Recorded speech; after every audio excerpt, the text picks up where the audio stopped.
السلام عليكم ورحمة الله وبركاته. بسم الله والحمد لله والصلاة والسلام على حبيبنا وأسوتنا وقدوتنا وشفعنا رسول الله صلى الله عليه وآله وسلم. النهاردة هكلم حضراتكم عن أكتر وصية مرعبة على مدى التاريخ. يا ترى إيه هي الوصية ديت وإيه اللي مكتوب فيها؟ ده اللي هنعرفه بس نصلي على حبيبنا صلى الله عليه وآله وسلم. الوصية جاءت في سنة الحبيب صلى الله عليه وسلم كما في البخاري ومسلم أنه لما نزل قول الله عز وجل للنبي صلى الله عليه وسلم وأنذر عشيرتك الأقربين، قام النبي صلى الله عليه وسلم وصعد على جبل الصفا ونادى على بطون وقبائل قريش: يا بني فهر، يا بني عبد مناف، يا بني لؤي، يا بني عبد المطلب، يا بني هاشم. أخذ ينادي عليهم جميعا، فلما اجتمعوا قال لهم: أنقذوا أنفسكم من النار فإني لا أغني عنكم من الله شيئا.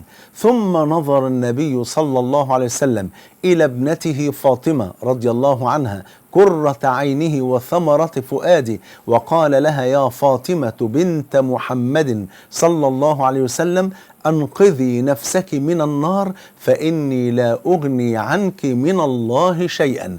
أنا عايز حضراتكم تتخيلوا إن سيد ولد آدم، سيد الأولين والآخرين صلى الله عليه وسلم، وأحب من في الكون كله إلى رب العالمين، يقول هذه الكلمات لابنته وقرة عينه وثمرة فؤاده وأحب الناس جميعا إلى قلبه، يقول ذلك لفاطمة، بيقول لها: يا فاطمة أنقذي نفسك من النار، فأنا رغم أني رسول الله وسيد ولد آدم صلى الله عليه وسلم فإني لن أغني عنك من الله شيئا يوم القيامة. يعني إن لم تكوني على طاعة الله وتبتعد عن معصية الله فلن أستطيع أن أنفعك يوم القيامة. تخيلوا بقى لما النبي صلى الله عليه وسلم يقول الوصية دي ويقول الكلمات ديت لأغلى إنسان في الكون ده كله إلى قلب النبي صلى الله عليه وآله وسلم، ألا وهي فاطمة بنت النبي صلى الله عليه وسلم ورضي الله عنها وأرضاها. دي رسالة بقى لكل من يغتر بنسبه. واحد يقول لك: لا ده أصلنا والدي كان شيخ كبير، لا أصلنا جدي كان شيخ الإسلام، لا أصلنا عمي كان إمام كبير، لا أصلنا نسبي بينتهي إلى الحسين رضي الله عنه وأرضاه، لا ده أنا نسبي بينتهي إلى الحسن رضي الله عنه وأرضاه. حبيبي في الله، إذا كان النبي صلى الله عليه وسلم اللي هو سيد ولد آدم بيقول لبنته فاطمة اللي هي ثمرة فؤاده وقرة عيني، بيقول لها: أنقذي نفسك من النار فإني لا أغني عنك من الله شيئا، فهل نسب الإنسان إذا كان ينتسب وكان جده الحسن أو الحسين رضي الله عنهما وعن كل آل بيت النبي صلى الله عليه وسلم، إذا كان النبي بيقول كده لبنته، فهل ممكن إن احنا ينفعنا نسب؟ لا. فإذا نفخ في الصور فلا أنساب بينهم يومئذ ولا يتساءلون. ولذا قال صلى الله عليه وسلم كما عند مسلم: ومن بطأ به عمله لم يسرع به نسبه. بالله عليكم ركزوا على الحديث ده قوي. النبي عليه الصلاة والسلام بيقول: ومن بطأ به عمله، يعني عمله ما يوصلوش لجنة، ما يوصلوش لمغفرة ربنا، ما يوصلوش انه يفوز بمحبة ربنا ورضوان الله سبحانه وتعالى، لم يسرع به نسبه. نسبه مش هينفعه بأي شيء، لأن الأنساب بتنقطع يوم القيامة إلا أن يكون عملك صالحا ابتغاء مرضات الله سبحانه وتعالى. إذا كان عم النبي صلى الله عليه وسلم، عم النبي اللي هو أبو لهب، وعمه الثاني اللي هو أبو طالب، الاتنين في النار مع الاختلاف طبعا بينهما. أبو لهب كان معاديا للنبي صلى الله عليه وسلم، وكان يؤذي النبي وكان يتتبعه بالأذى في كل مكان، حتى نزلت فيه سورة فيه وفي زوجته تبشرهم بالنار: تبت يدا أبي لهب وتب، إلى آخر السورة. تمام. أما أبو طالب فكان معينا ومناصرا ومحبا للنبي صلى الله عليه وسلم، ودافع عن النبي لآخر رمق في حياته، حتى أن النبي صلى الله عليه وسلم كما جاء في البخاري ومسلم لما علم أن عمه بدأ في سكرات الموت، في بداية السكرات، فراح عشان يلحقه يخليه يقول بس الشهادتين وينطق كلمة التوحيد قبل أن يموت حتى يشفع له يوم القيامة.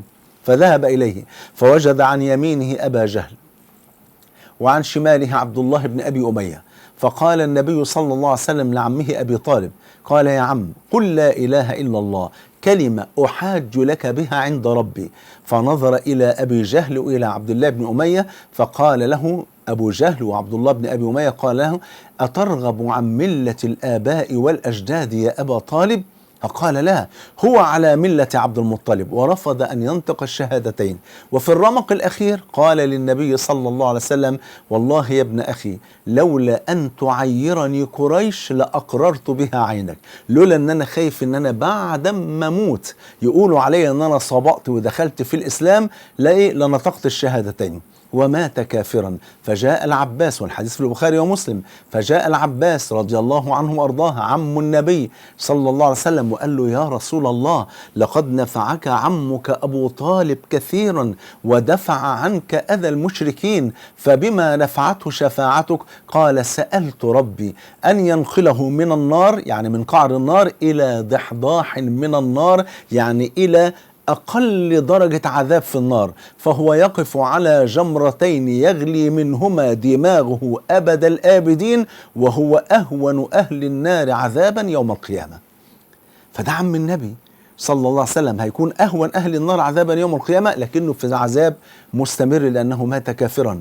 وعمه الثاني أبو لهب في الدرك الأسفل من النار في أشد أنواع العذاب خالدا مخلدا، رغم أنه عم النبي لأنه مات كافرا ومعاديا للنبي صلى الله عليه وسلم. فمحدش يعتمد على نسبه، محدش يغتر بأن أنا الحمد لله معايا بقى ورقة النسب الشريف ينتهي نسبي إلى في فلان أو فلان من آل بيت النبي رضي الله عنهم وأرضهم، وكلهم على رأسنا، كلهم على العين وعلى الرأس، نتقرب إلى الله بحب آل بيت النبي صلى الله عليه وسلم. لكن لن ينفعك إلا عملك. يتبع الميت ثلاثة، الحديث رواه مسلم، يتبع الميت ثلاثة ماله وأهله وعمله، ما قالش ونسبه. واضح كده؟ والنبي عليه السلام إن هو إلا وحي يوحى، قال فيرجع اثنان، يرجع ماله وأهله ولا يبقى إلا عمله. ما شاء الله. يبقى إذن وإنما المولى عز وجل يقول ادخلوا الجنة بما كنتم تعملون، والباء هنا باء السببية وليست باء العوض، يعني بسبب ما كنتم تعملون.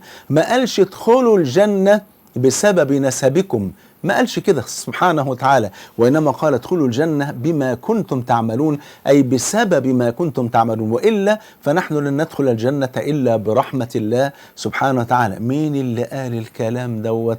اللي قاله سيد ولد آدم صلى الله عليه وسلم كما عند البخاري ومسلم، قال صلى الله عليه وآله وسلم لن يدخل أحدا منكم الجنة عمله. قالوا ولا أنت يا رسول الله؟ قال ولا أنا إلا أن يتغمدني الله برحمته سبحانه وتعالى وجل جلاله.